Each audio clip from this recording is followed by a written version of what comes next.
मित्रों, जय श्री राम। पुनः स्वागत है आप सभी लोगों का इस रामचरितमानस पाठ में। और आपसे हमेशा की तरह एक निवेदन है कि इस चैनल को सब्सक्राइब करें, लोगों से करवाएं, जन जन तक इस राम कथा को पहुंचाएं, ताकि सभी का कल्याण हो सके, पूरे विश्व का कल्याण हो सके।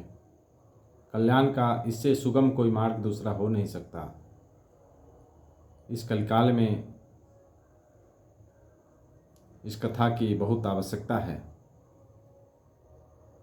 जन जन के जीवन को कल्याणमय बनाने के लिए। तो चलिए शुरू करते हैं आज का प्रसंग। श्री गणेशाय नमः। श्री रामचंद्राय नमः। श्री हनुमतये नमः। एहि विधि गर्भ सहित सब नारी, भई हृदय हर्षित सुख भारी। जा दिन ते हरि गर्भ आए, सकल लोक सुख संपत्ति छाए। ये है प्रभु की महिमा। मंदिर मह सब राजहि रानी, शोभाशील तेज की खानी। सुख जुत कछुक काल चली गयऊ, जेहि प्रभु प्रकट सो अवसर भयऊ। जोग लगन ग्रह बार तिथि, सकल भये अनुकूल। चर अरु अचर हर्ष जुत, राम जन्म सुख मूल। नवमी तिथि मधु मास पुनीता, सकल पक्ष अभिजित हरि प्रीता। माध्य दिवस यति शीतन धामा, पावन काल लोक विश्रामा। शीतल मंद सुरभि बहरबाऊ, हर्षित सुर संतन मन चाऊ। बन कुसुमित गिरि गण मनियारा, श्रवहि सकल सरितामृत धारा। सोयब सर बिरंचि जब जाना, चले सकल सुर साजी विमाना। गगन विमल संकुल सुर जूथा, गावहि गुण गंधर्व बड़ूथा। बरसहि सुमन सुअंजलु साजी, गह गही गगन दुंदुभि बजाई। स्तुति करहि नाग मुनि देवा, बहुविधि लावहि निज निज सेवा। सुर समूह विनती करी, पहुँचे निज निज धाम। जग निवास प्रभु प्रगटे, अखिल लोक विश्राम। भय प्रकट कृपाला दीन दयाला, कौशल्या हितकारी। हर्षित महतारी मुनि मनहारी, अद्भुत रूप विचारी।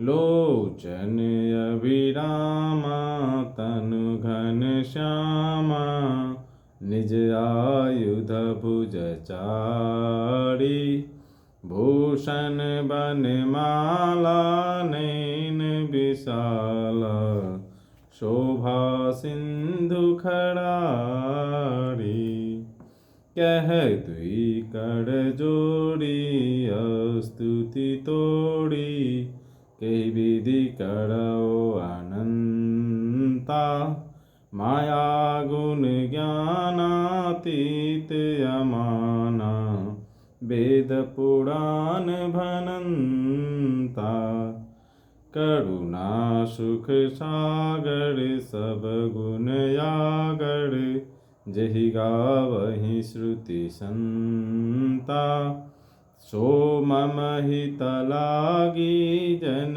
अनुरागी प्रगट भयउ श्रीकंता ब्रह्मांड निकाया निरमित माया रोम रोम प्रतिवेद कहे मम उड़सो वासी यह उपहासी सुनत धीर मति थिर न रहे उपजा जब ज्ञाना प्रभु मुस्काना चरित बहुत विधि कीन चाहे कही कथा सुहाई मातु बुझाई जेहि प्रकार सुत प्रेम लहे माता पुनि बोली सोमति डोली तजहु तात यह रूपा की जैसी सुलीला यति प्रिय शीला यह सुख परम अनुपा सुनि वचन सुजाना रोदन ठाना होई बालक सुर भूपा यह चरित जे गावहि हरिपद पावहि तेन पढ़हि भवकूपा विप्रधेनु सुर संत हिता लीन मनुज अवतार निज इच्छा निर्मित तनु माया गुण गोपाल।